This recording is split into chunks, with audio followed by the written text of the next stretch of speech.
Hello students. आज के Microsoft Excel के क्लास में जानेंगे statistical functions, financial function and date and time functions के बारे में। स्टैटिस्टिकल फंक्शन में सबसे पहला फंक्शन जानेंगे काउंट। कोई भी डेटा है, जैसे यहाँ एक डेटा हम सामने लिखे हुए हैं टेबल, इस रेंज में नंबर्स कितनी बार लिखे हैं ये काउंट करता है काउंट फंक्शन। फंक्शंस मतलब रेडीमेड फार्मूला जो कि आपको ऑफिशियल वर्क करने में, डेटा एनालिसिस करने में, स्टैटिस्टिकल एनालिसिस करने में आपकी मदद करेंगे। तो सबसे पहला फंक्शन जो हम बताने जा रहे हैं वो है काउंट। किसी रेंज में नंबर्स कितने बार लिखे गए इसका गिनती कर देता है count function. Count function is used to count number which are present in a cell range। किसी भी सेल रेंज में कितनी बार आप नंबर लिखे हैं वो गिन देगा काउंट। जबकि किसी सेल रेंज में नंबर और अल्फाबेट दोनों मिला के कितने हैं, नंबर्स कितने सेल्स में है और अल्फाबेट कितने सेल्स में है, इन दोनों का गिनती करता है काउंट ए। काउंट ए केवल उन्हीं सेल को गिनेगा जिसमें कि केवल उन्हीं सेल को गिनेगा जिसमें नंबर है।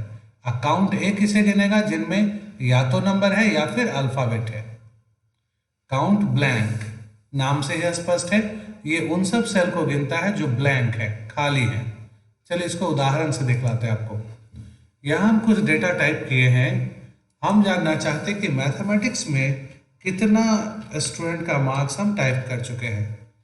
तो equal to count D1 dot dot D6। D1 से D6 में है मैथमेटिक्स का मार्क्स।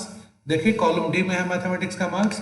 तो D1 से D6 में काउंट किए तो नंबर्स कितनी बार है, तो 3 ही बार है, 56, 65 और 68, 3 नंबर है। तो count function returns number of sales which contain number.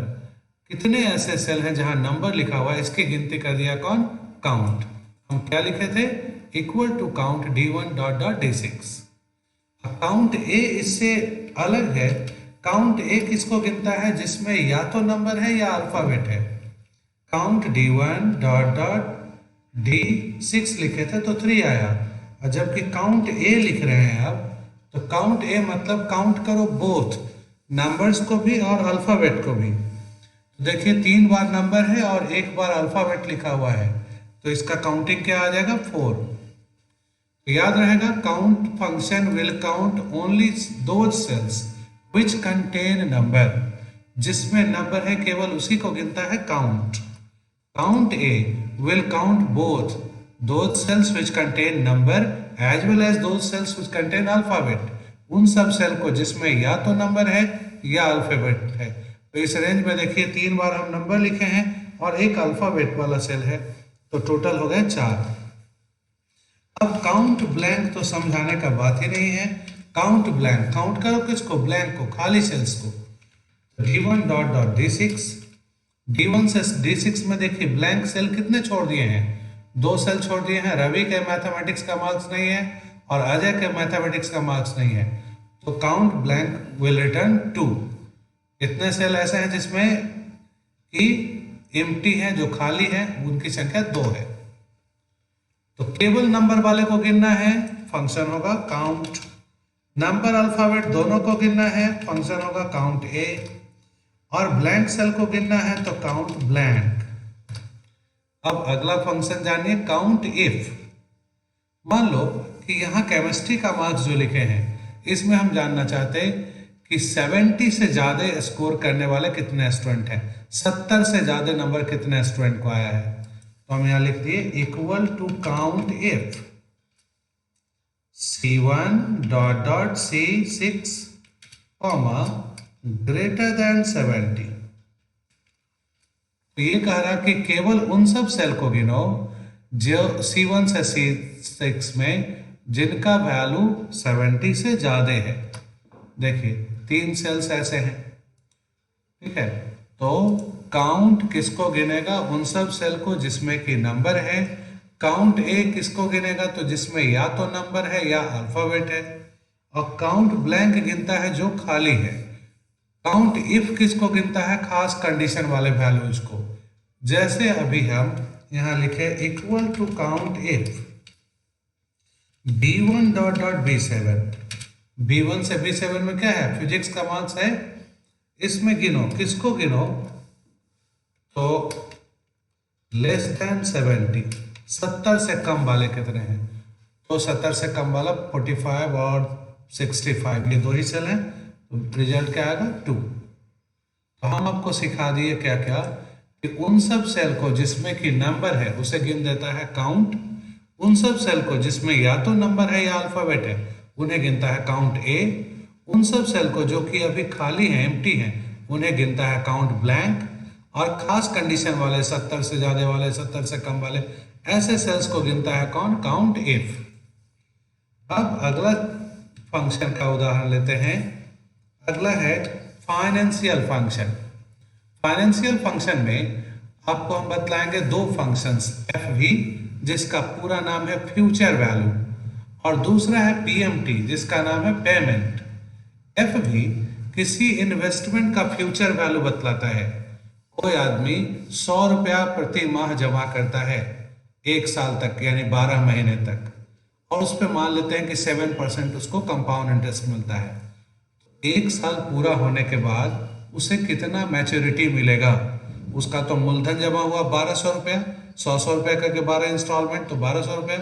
इसके अलावा उसको कंपाउंड इंटरेस्ट 7% मिलना है, तो समय पूरा होने पे मूलधन प्लस ब्याज मिलके कितना रुपया मैच्योरिटी मिलेगा, ये बतलाता है कौन? F V. अब उदाहरण से देखते हैं। पहले हम यहां सिंटैक्स लिख देते हैं कि एफ वी जब भी लिखेंगे तो क्या लिखा? एफ वी फ्यूचर वैल्यू, इसके अंदर रेट ऑफ इंटरेस्ट, इसके बाद लिखते हैं टर्म, कितने दिन का लोन जमा कर रहे हैं किस्त, और अमाउंट मंथली कितना रुपया जमा कर रहे हैं। जैसे आप सभी स्टूडेंट देखें, इक्वल टू एफ बी हम लिखे। अभी हम बोल रहे थे 7%, तो 7% को पॉइंट में बदलिए, तो 7%, 7% को पॉइंट में बदलेंगे तो क्या होगा? 7/100, 7/100 कितना होता है? 0.07 होगा, कॉमा 12, 12 महीना, और कितना रुपया हम एक महीना जब कटवा रहे हैं, जमा कर रहे हैं, तो 100 रुपया। तो 100 रुपया हम मंथली कंट्रीब्यूट कर रहे हैं 12 महीने तक, जिसपे कि 7% रेट ऑफ इंटरेस्ट मिल रहा है, तो मैच्योरिटी कितना होगा? एंटर दबाइए। तो ये कहा कि 1788 रुपया मिलेगा आपको। 1200 आप जमा किए और 1788, तो ये थोड़ा ज़्यादा ही हो गया। 1200 आप जमा किए, 1 साल में 1788 नहीं मिलता है।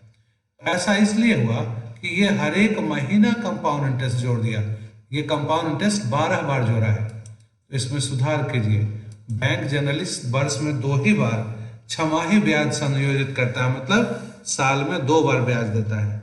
तो यहाँ रेट ऑफ इंटरेस्ट को भाग दे देंगे कितना से? 6 से, कि यह छमाही ब्याज संयोजित करेगा। इंटर दबाइए। अब रियलिस्टिक वैल्यू आया कि 1-1 100 रुपया करके आप 12 महीने तक जमा करते हैं 7% ब्याज के साथ, तो 12 महीने के बाद आपको कितना रुपया मिलेगा? 1280 रुपया 7 पैसा, मतलब 80 रुपया 7 पैसा आपको इंटरेस्ट मिलेगा। फिर से देखते हैं, इक्वल टू एफ बी। मान लो कोई आदमी 8% ब्याज की दर से, छमाही ब्याज संयोजित वाले 8% ब्याज की दर से 5 साल के लिए, यानी 60 महीने के लिए 500 रुपया जमा किया।